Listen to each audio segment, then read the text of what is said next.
नमस्कार किसान भाइयों। आज आपकी जानकारी के लिए एक जीरे की खेती का विशेष वीडियो हम आपको अग्रिम पेश कर रहे हैं। आप देख रहे हैं राजू राम राठौड़ यूट्यूब चैनल। इस चैनल पर डाले गए हर एक वीडियो को आप अन्य किसानों तक भेजिए जो राजस्थान में जीरे की खेती, इसबगोल की खेती, सौंफ की खेती या अन्य जो भी फसल करते हैं। अक्सर आप आजकल सभी किसान भाई बाजार आधारित बीजों पर चलने लग गए हैं। एक समय था आपके पास जब आप सारे बीज घर पे रखा करते थे, चाहे जीरे का हो, चाहे सौंफ का हो, चाहे गेहूं का हो, मूंग, मोट, तिलहन, सारे बीजों का प्रचलन आपने घर पे भंडारण करना छोड़ दिया। इसकी वजह से आज आपकी जो खेती है वो मुनाफे की बजाय घाटे का सौदा हो रहा है।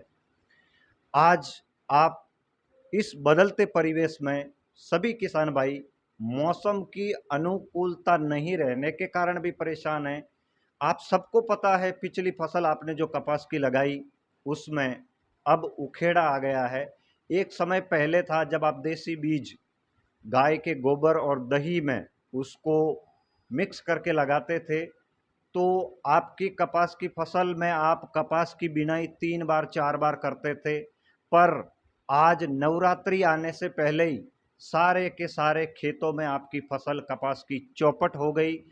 इसलिए आज आपकी जागरूकता के लिए बीज शोधन इस वीडियो का मुख्य भाग रहेगा। बीज शोधन आगे आप नवंबर में बीज की बिजाई करने वाले हैं। जीरा, इसब, इसके बाद सौंफ, इसके आगे आप गेहूं की जो बिजाई करेंगे तो आपको एक परंपरागत पौराणिक विधि का आज जो हम किसान भाई करते हैं, जो मेरे संज्ञान में रही, इसका मैं कई सालों से आप जैसे किसानों का माध्यम बनाकर किसानों तक पहुंचाने का काम करता हूं। तो आज जीरे के बीज की विशेष बात करेंगे। बीज इसमें आप सभी प्रकार को लगाएं जो मैं आपको विधि बताऊं उस प्रकार से। अक्सर पहले जब कभी आप घर में भंडारण किया हुआ बीज आप खेत में लगाने के लिए लेके जाते थे तो उस समय बारदानों में, जिससे आप बोरी बोलते हैं, उसमें बीजों का भंडारण हुआ करता था। पर आज आपकी बाजारू आधारित खेती होने के कारण जो बीज आपको मिलता है वो बीज प्लास्टिक की थैली में आता है और उसके ऊपर लिखा हुआ होता है 75% जर्मिनेशन। मतलब अगर आपने किसी भी एक क्यारी में किसी भी फसल के बीज 100 दाने डाले तो कंपनी उस बीजों के उगने की गारंटी लेती है कि उसमें से 75 दाने उगेंगे। उसके बाद भी अगर मौसम की अनुकूलता नहीं रही या बीज गलत आ गया और आप किसान भाई जागरूकता के न होते, दुकान वाले से बिल भी नहीं लेते, आपको बिल लेना चाहिए। आज इस वीडियो में आपको जीरे के बीज का कैसे बीज शोधन करें जो परंपरागत तरीका था इस पर चर्चा करेंगे। अगर आपने बीज घर का लिया है या बाजार से खरीदा है तो किसी भी बीज को, चाहे आपके पास एक दलीय बीज हो, द्विदलीय बीज हो, मसाले वाला बीज हो, त्रिमासिक फसल हो, अर्धवार्षिक फसल हो, वार्षिक फसल हो, उन बीजों को जब आप प्लास्टिक की थैली से या बारदान से निकालते हैं तो सुबह 8 बजे के बाद अगले 24 घंटे तक उस बीज को सूरज की रोशनी में सूखने के लिए डालें।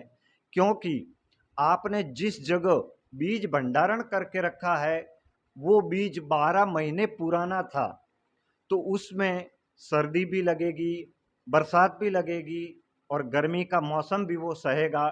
तो कुछ बीजों के अंदर ऐसे बैक्टीरिया, ऐसे जीवाणु, ऐसे रोगाणु, ऐसे विषाणु, ऐसे अंडाणु आ जाते हैं। वो बीज जब आप बिना किसी धूप में सुखाए खेत में बुआई करते हैं तो कुछ दिनों के बाद उसमें जड़ गलन की शिकायत आती है, उखेड़ा आता है। फिर आप बाजार की ओर भागते हैं और जो चीज आपको आवश्यकता है उससे अलग वो दुकानदार अपना मुनाफा जिस दवा में अच्छा मिलता हो वो आप सबको देता है। इससे भी आपको बचना है। किसी भी बीज को, जो मैंने बताया आपको, बीजों को रोगाणुओं से बचाना, कीटाणुओं से बचाना, अंडाणुओं से बचाना, विषाणुओं से बचाना, इसके लिए उस बीज को आप 12 से 24 घंटे धूप में सुखाकर समय का ध्यान रखकर बिजाई करें। पंचांग का अगर आप जानकार हैं तो किसी भी बीज को पंचांग तिथि के अनुसार ही बुआई करें। अक्सर किसान भाइयों का ऐसा सवाल होता है कि जी तिथि के अनुसार ही क्यों?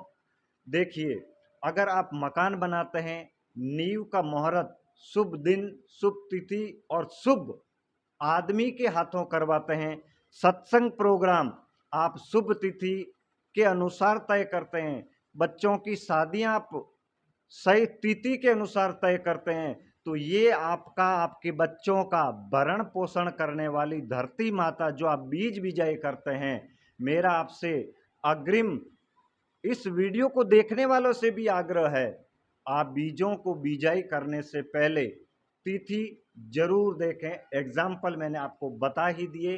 अगर आप अपना स्वास्थ्य अच्छा चाहते हैं, आपके बच्चे निरोगी हो, आपकी ज़मीन आपको अच्छा उत्पादन लंबे समय तक दे, तो आपको मेरे द्वारा बताई गई इन बातों पर अमल करके इन पुरानी विधियों को साथ में लिए खेती करना है, न ही आधुनिकीकरण। हाँ, आधुनिकीकरण जब तक अच्छा है जब तक आपको मुनाफा हो। आपको इन बीजों के बारे में बिजाई करने से पहले इस बात को सोचना जरूरी है। अगर ये वीडियो अच्छा आपको लगा तो भेजिए अन्य किसानों को। अगला वीडियो आपको किस विषय पर चाहिए, नीचे कमेंट बॉक्स में आप मेरे को बताइए, उस विषय पर मैं आपका सहयोग करूँगा। धन्यवाद।